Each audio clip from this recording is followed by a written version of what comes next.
Welcome back. It's a great day, and it is that time each and every week when we spend a little time with Brent Roske. Yes, it is time for Roske on the Politics. So, you know, this today, Christmas Eve, was always my family day. We always get together on this day, Christmas Eve, so very happy to be here with you guys. I've mentioned it on Thanksgiving. I am eternally grateful to you folks and this show for not only bringing me into your lovely family, but letting me do what I do. So, thank you guys very much. No, you do a great job. Christmas. Merry Christmas. As a, you know, this is the giving spirit, and my friend Chris Pan used to be the head of marketing at Facebook, and he is now doing this great, very inspirational thing that you can check out online. His name is Chris Pan, but he posted an article that the Washington Post wrote, and I thought this would be a little bit appropriate for the day. The headline of the title is, "You're more likely to be fatally crushed by furniture than killed by a terrorist." Well, everyone keeps talking about. That's an interesting perspective. I've never heard that comparison. But everyone is like, well, the terrorist.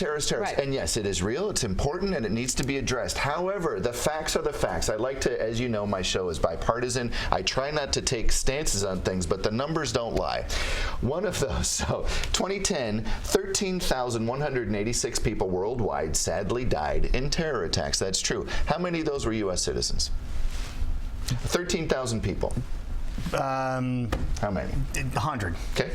Yeah, I was going to say probably around 100. 15 now. 15 people. This is serious. It's serious. Yes. But if you look at the statistics. You're looking at percentage. So you literally have the same chance of dying from being crushed by unstable furniture, which is approximately 29 people a year. That's how it works. 29 people a year. A TV on their wall falls down and kills them. Wow. So, killer furniture. The last little statistic I'll say. How many people die a day vehicular accidents in the United States? Oh, that's well, it's almost one a day here in Iowa locally, so it has to be a lot. 100 people across the state, across the country, die a day in vehicular accidents. So terrorism is real. It's important. However, let's not lose perspective. There are other things that will probably get you first.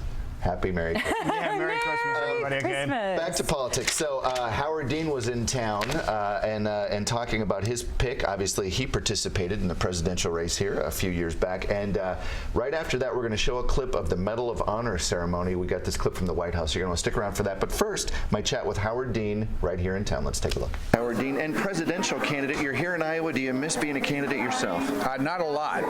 It's a lot of fun being back, but I think we're doing 6 or 8 appearances today, and there were 100 days like that in 2003. So I had a lot of fun. Been there, done that. In the opening remarks of one of the campaign staff, they mentioned you basically invented the 50-state strategy in internet campaigning. What are your thoughts about that? How different was it then compared to now? Well, the stuff on the internet is unbelievable. We didn't have Facebook, we didn't have Tumblr, we didn't have tweets. We basically had was email, and a lot of really smart 23-year-olds who I was smart enough to let them do whatever they wanted. Now, a lot of folks surprised you didn't endorse your Vermont person, Senator Sanders. Why Hillary Clinton? Well, first of all, I think Bernie's a terrific guy and a great senator, but I have been close to Hillary for 25 years. I actually endorsed her before Bernie even got in the race. And the major reasons are the ones I talked about today. I want somebody who's got a lot of experience. I want somebody who can beat the Republicans for sure. And I want somebody who cares what the facts are. And I think Hillary would be a great president. You mentioned her decision to put a Supreme Court justice up that doesn't support Citizens United. Why is that important to you? Citizens United essentially is a message from the Supreme Court that people who have lots of money are much more important than everybody else. That's not how America was built. I think it's a very bad step in the wrong direction. You mentioned in your remarks campaigning in Iowa is a bit different than other states. How is that? Because the work of organizing the caucus it can't be done just on television. It has to be done. It's very intensive. You have to know exactly where your votes are, how many votes in each town end up going to the Iowa State Convention. So it's a very methodical, meticulous campaign that you have to run. You have to know where everything is. You have to pay attention to detail.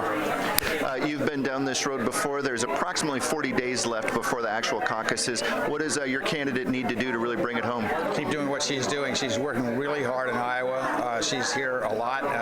She's coming back tomorrow. Just keep doing that. So you will see more of my chat with former Governor Howard Dean on Sunday's show. He mentioned during his remarks at that event that at this time in the Iowa caucus race when he participated, he was leading and ultimately came in third, as we all know. So thanks to Patrick and Kate over at the Hillary campaign for getting me time with Howard Dean. And finally, this piece we're about to show actually broadcast on my show last week, but it is a touching and poignant piece. The folks at the White House sent me this, and thanks to them for giving me permission to broadcast this.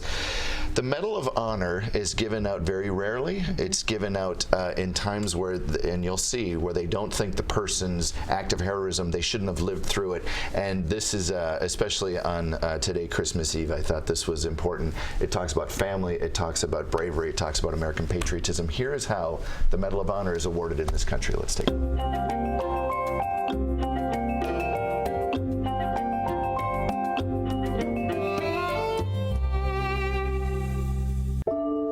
The Medal of Honor is awarded for conspicuous gallantry and intrepidity in an action against the enemy at the risk of one's own life above and beyond the call of duty. Had anyone done what this person did, he or she wouldn't expect to live through it. Someone close to the event with personal knowledge of what the individual did is who ends up initiating the award recommendation. The review process starts when the first commander looks at that recommendation to say, hey, did this meet the criteria for the Medal of Honor? What I've learned in being involved with Medal of Honor ceremonies is these aren't always positive news for the individual. Many times they are actually reliving the worst day of their life, and you know that inside it's a little bit rough for them to make it through the day. Tomorrow is going to be the Medal of Honor ceremony for Corporal William Kyle Carpenter. We've been prepping for the last couple of months. After his package got sent to the White House and approved, the President made the phone call to him. It's my pleasure to let you know that based on the recommendations of the Secretary of the Navy and Secretary of Defense, I've approved the award of the Medal of Honor to you for your courageous actions in Afghanistan in support of Operation Enduring Freedom. We are going to receive him on East Executive Avenue about a half an hour prior to the gates opening for the general audience. He will be arriving along with his immediate family. We'll go up into the East Room. He'll actually get to see where the medal is going to be presented. We go through it while it's quiet so that he's comfortable during the medal presentation to know what he needs to do during the ceremony. A little bit later, he will meet with the President and the First Lady in the Oval Office. What's interesting about that is that's where the President will actually sign the citation and the certificate in front of him. Then they will come over, they all come up into the Blue Room area, we escort the immediate family into the East Room, and then we're ready for the ceremony to start. We have the Naval aide is going to read the citation, and we have the Marine Corps aide is actually going to hold the medal during the reading of the citation.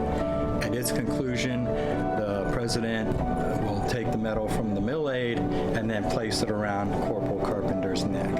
And a unique thing that we kind of do after Medal of Honor ceremonies is teammates, the individuals that were actually in battle with him, we will pull them in for a brief greet with the President and First Lady.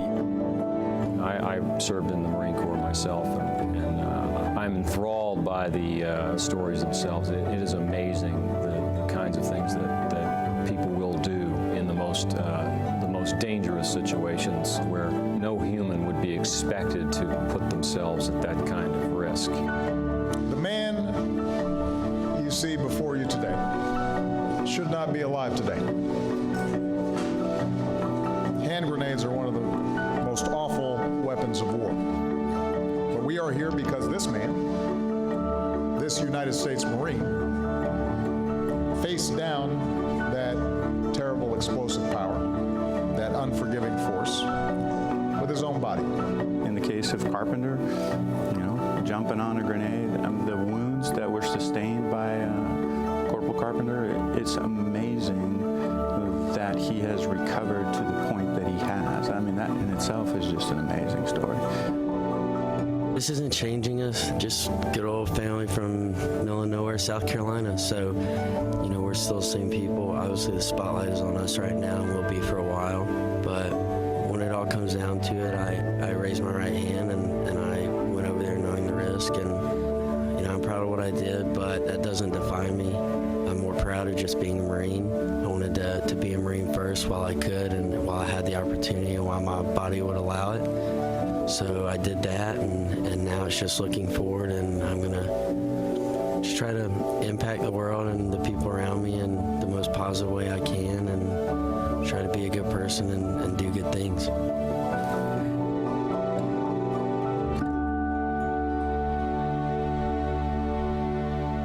So especially today, a huge thanks to our men and women in uniform, and thanks to you guys, and happy Merry Christmas Eve. You can't watch that without tearing up. Yeah, that was a great story. Thank you, sir. Merry Christmas. Merry Christmas. Thank you.